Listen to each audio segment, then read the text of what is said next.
She knew exactly what she was doing. And the worst part? She almost got away with it. My name is Raymond Okafor. I'm 67 years old, retired civil engineer, and I've spent the last 4 decades building things meant to last: bridges, overpasses, foundations that hold weight no matter what the weather throws at them. My late wife, Patricia, used to say I was the most patient man she'd ever met, that I could look at a cracked beam and know exactly where the fault line started before anyone else even noticed the damage. I didn't realize that skill would one day save my grandson's life. Not his physical life, but the life he'd worked so hard to build. His name is Marcus. He's 29, works in commercial real estate in Calgary. Sharp kid with a good heart, maybe too good, which is where the trouble started. His mother, my daughter Renee, raised him right after her marriage fell apart when Marcus was 11. She did it mostly alone, and he turned out better than either of us could have hoped. Responsible, loyal, the kind of man who calls his grandmother on her birthday even when he's swamped at work. Patricia passed 4 years ago. Breast cancer. 14 months from diagnosis to the end. After she was gone, Marcus started coming around more Sundays for dinner, the occasional fishing weekend up near Sylvan Lake. I think he was keeping an eye on me as much as I was keeping an eye on him. We'd developed that kind of quiet understanding that sometimes grows between men who've both lost someone central to their lives. So, when he told me last spring he'd met someone, I was genuinely happy for him. He deserved it. Her name was Sabrina Volfa, 27, originally from somewhere outside of Halifax, or so she said.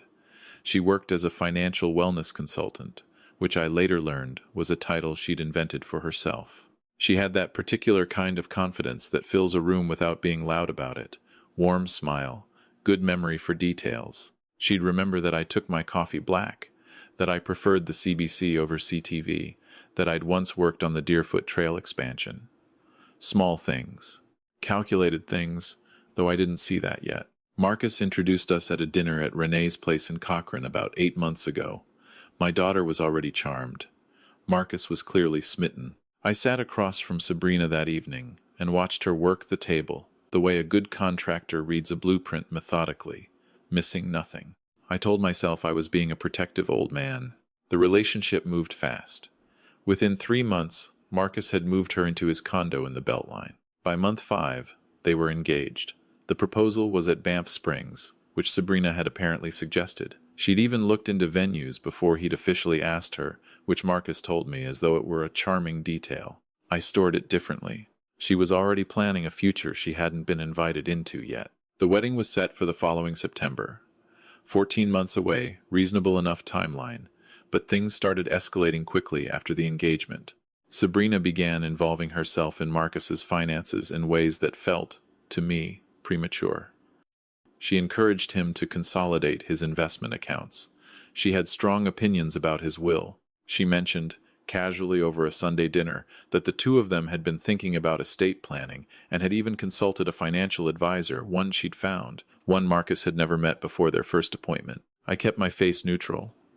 I'm good at that. But that evening, after Marcus drove her home and came back to help me with the dishes, he always stayed to help with dishes, I asked him one question. Does she know what you inherited from your grandmother? He paused, set down the plate he was drying. I mean, roughly. I told her grandma left us all something. Why? How roughly? He looked uncomfortable. I might have mentioned a number, she asked directly. I didn't think it was a secret. Patricia had left behind a carefully managed trust. Not obscene money by Bay Street standards, but significant for a retired teacher and an engineer from South Calgary. Just over $2 million, held in trust for Marcus and Renee as co-beneficiaries. I was the trustee. It had taken us 31 years to build that, and Patricia had been the one meticulous enough to set up the structure properly. The trust was not a secret. But the specifics, the trustee structure, the withdrawal conditions, what happened to the assets in the event of a beneficiary's marriage and subsequent divorce. Those were details I'd never discussed with anyone outside of family and our lawyer. She asked you directly? I said. Yeah.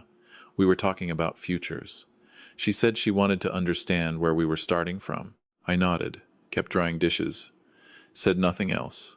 That night I called David Achterberg, my longtime lawyer and the man who'd helped Patricia and me set up the trust. I asked him a question I framed as hypothetical, though it wasn't. If a beneficiary of a trust gets married, and the marriage later dissolves, what happens to the trust assets? Worst case scenario, David. He was quiet for a moment. Then, worst case. Depends on the province, the structure, and how aggressive the opposing counsel is. If assets have commingled in any way, if the beneficiary has made the spouse a named party on any account associated with the trust, or if the trust has been amended to include them, a divorce lawyer could make a compelling argument for division. It's not guaranteed, but it's a door. How fast could someone move assets out of a trust, legally, once they were named as a party? Another pause. Longer this time. Raymond, what's going on? Just thinking ahead, I said, the way I always do. I didn't sleep well that night, or the night after. What I did instead was start paying attention in a different way. Not suspicious, paranoid attention, methodical attention. The kind I used when I'd been handed plans for a structure that looked fine on paper but felt wrong in my gut. You don't tear up the blueprints. You start measuring. I began with what I could verify. Sabrina had told us she'd grown up in Dartmouth, studied finance at Dalhousie, and had been running her consulting practice for 5 years. She'd mentioned a former employer, once a wealth management firm in Toronto, she'd left to go independent. I wrote that down. The firm didn't exist. I found this out in about 20 minutes with a laptop and a cup of coffee. There was a company with a similar name, one word different, but it had been dissolved in 2019 following a complaint filed with the Ontario Securities Commission. I pulled the complaint. It named 3 individuals. Sabrina Wolf was not among them, but one of the named parties was listed as having been operating under aliases, and the description of their conduct, cold calling seniors, misrepresenting credentials, gaining access to estate accounts through personal relationships, sat in my stomach like a stone. I wasn't ready to draw conclusions, but I was ready to keep measuring. I called an old colleague of mine, Bertrand, a retired RCMP financial crimes investigator I'd known since a golf tournament in Canmore about 12 years back. We weren't close friends, but we'd stayed in touch. He was sharp, discreet, and owed me a favor from the time I'd given a character reference for his son's engineering apprenticeship. I told Bertrand I needed an informal background check on someone. Gave him the name, the city she'd claimed as home, the educational background she'd given. Asked him to treat it like a quiet favor, not an investigation. He called me back in 4 days. "You're Sabrina Wolf," he said, without preamble. "Has 2 prior names of record. One through a marriage that lasted 19 months in New Brunswick. One through a legal name change filed in BC in 2018. The name she was born with is Sabrina Maureen Pickett." I wrote that down. The New Brunswick marriage ended in a civil dispute that was settled out of court. The husband, older gentleman, retired, comfortable alleged financial misrepresentation. It didn't go to criminal charges. The settlement terms were sealed. And before that, there's a complaint on file in BC. Similar pattern. Younger woman, older or financially established partner. Allegations of misrepresentation regarding assets and intentions. No conviction. One restraining order, later lifted. I set my pen down. "She's done this before," I said. "I can't tell you what she's planning now," Bertrand said carefully. "But the pattern is there. She finds people with assets. She makes herself indispensable. She asks questions about the structure of those assets early on. And at some point, something goes wrong, and she moves on." I thanked him. Told him I'd update him if I needed anything further. Then I sat in Patricia's reading chair in the living room and thought for a very long time. The hardest part of what came next wasn't the strategy. The hardest part was Marcus. He loved her. I could see it plainly every time they were in the same room, the way he tracked where she was, the way he laughed a half-second faster when she said something funny than when anyone else did. He was 30 years old, and he'd finally found someone who felt like a partner, and I had information that was going to shatter that. I had to be careful, not for Sabrina's sake, for his. If I walked into his kitchen and told him what I'd found, one of 2 things would happen. Either he'd believe me immediately and be devastated, or he wouldn't believe me, would go to her, and she'd have time to adjust, prepare, maybe even get ahead of it legally. I couldn't afford either of those outcomes yet. I needed him to see it himself. So I waited, and I watched. 2 weeks later, the opportunity came in a form I hadn't expected. Marcus called me, sounding slightly off, not alarmed, just subdued, and asked if he could come by after work. When he arrived, he was quiet for the first few minutes, which wasn't like him. We sat on the back deck with coffee, and he eventually said that Sabrina had brought up the trust again. She wants to understand the structure, he said. Not to be nosy. She says it's just so she can plan properly. She wants to know if there's a way she could be added as a named party. I kept my voice completely even. What did you tell her? I said I'd talk to you. She was pretty insistent about it, actually. She said it was just standard practice for married couples to have visibility on each other's financial structures. That's not what being named on a trust means, I said. Those are two different things. I know. I told her that. She said maybe we should all sit down together. You, me, her, maybe your lawyer. I looked at my coffee. Sure, I said. That makes sense. Let me set something up. Marcus seemed relieved. I think he thought I'd push back. He didn't realize that was exactly what I'd been waiting for. That night, I called David Achterberg again. Not hypothetically this time. I told him everything, Bertrand's findings. The previous marriages, the pattern, the name changes. David was quiet for a long time. Raymond, he finally said, if what you're describing is accurate, this woman is engaged in a deliberate pattern of financial predation. That's a serious allegation, and we'd need to be careful about how it's handled. I'm not filing an allegation, I said. Not yet. I want to give her the opportunity to reveal herself. On the record. What do you mean? She's asked for a meeting with us, her, Marcus, you, and me, to discuss the trust structure. I want to have that meeting. I want her to ask, on the record, with a lawyer present, to be named as a party to my family's trust. David understood immediately, and whatever she says in that meeting becomes part of the documented record. Yes, I want to be honest with you, David said.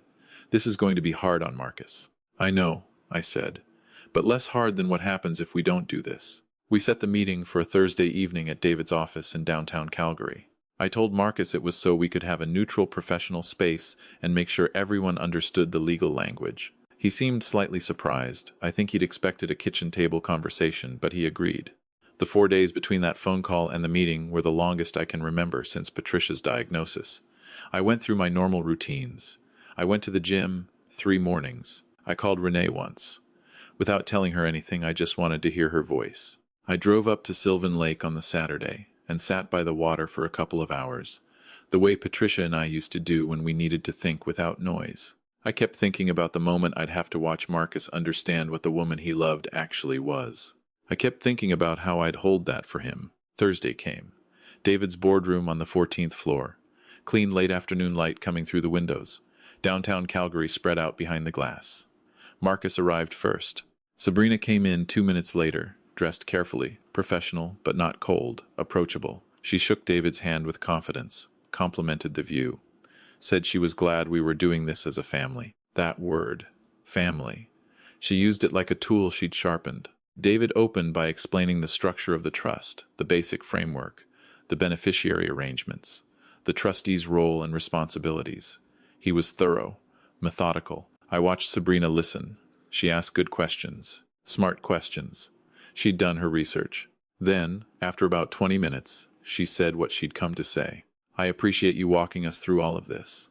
I just want to make sure Marcus and I are starting our marriage with full transparency. In my professional experience, it's healthiest for both partners to have documented visibility on major assets. I'd like to understand the process for adding a spouse as a named party to the trust, or at minimum, a secondary beneficiary designation. David nodded slowly. I understand. Can I ask, what does full transparency mean to you in this context, Sabrina? I just think that if something happened to Marcus, I should be protected. And frankly, if something happened to me, he should be protected too. It's about equity. Of course, David said. He opened a folder in front of him. I want to share something with you before we go further. As Raymond's counsel on this trust, I have a fiduciary responsibility to ensure any changes to the beneficiary structure are made with full information. Part of that process involves verifying the identities of anyone who may be added as a named party. He paused. Can you confirm your legal name for me, please? Sabrina smiled. Sabrina Wolf. And prior to that name, have you gone by any other legal names? The smile didn't disappear, but something behind it went very still. I'm not sure what that has to do with. It has to do with a standard identity verification process, David said calmly. Prior legal names are a routine part of that process. Have you been known by any other names? The room was quiet. Marcus had turned to look at her. I had a name change a few years ago, she said. It's not unusual. And before that? In New Brunswick? Sabrina looked at me then.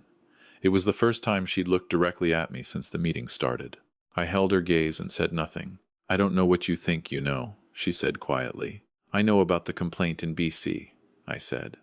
I know about the marriage in New Brunswick and how it ended. I know about the civil dispute and the settlement. And I know about the OSC-linked firm in Toronto that you've claimed to have worked for, which dissolved following a fraud complaint. The air in the room changed. Marcus said, very quietly, What? I didn't look away from Sabrina. I know you've done this before. Different names, different provinces, same pattern. Find someone with a trust structure, make yourself central to their life, get access to the asset documentation, and then get named as a party before anything can stop you. I paused. You're very good at it. I'll give you that. You had the whole family. Marcus. Sabrina turned to him. Her voice had shifted softer, more urgent. This is not what it looks like. Your grandfather doesn't trust me, and he's built a case out of... Is your name Sabrina Pickett? Marcus said. Silence. Is it? She looked at him for a long moment.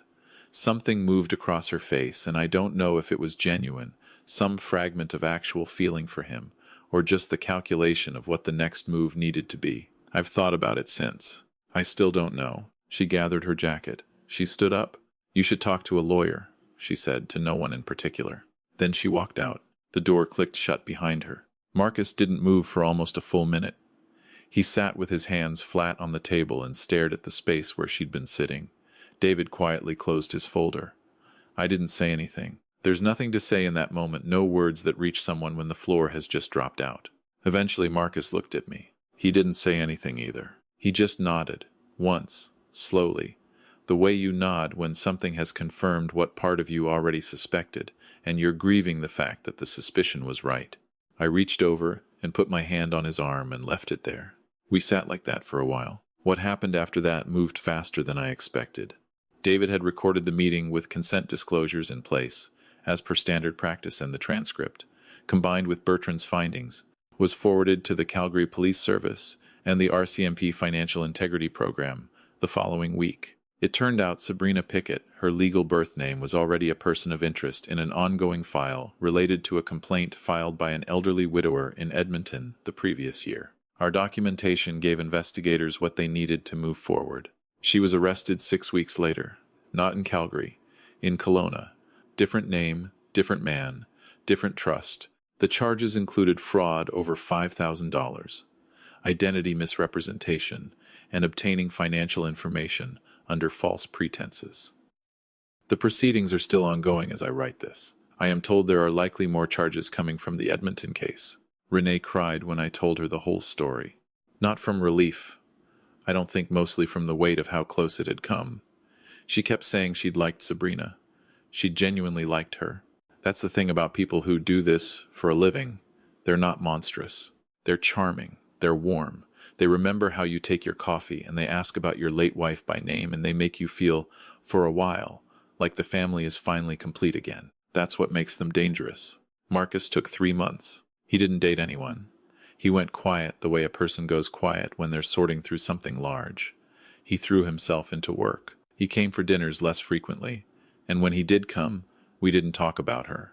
We talked about hockey, about the job site he was overseeing in Airdrie, about whether I should finally replace the deck boards, which Patricia had been after me about for 2 years before she died. In October, about 4 months after the meeting in David's boardroom, Marcus showed up at my door on a Sunday morning without calling ahead.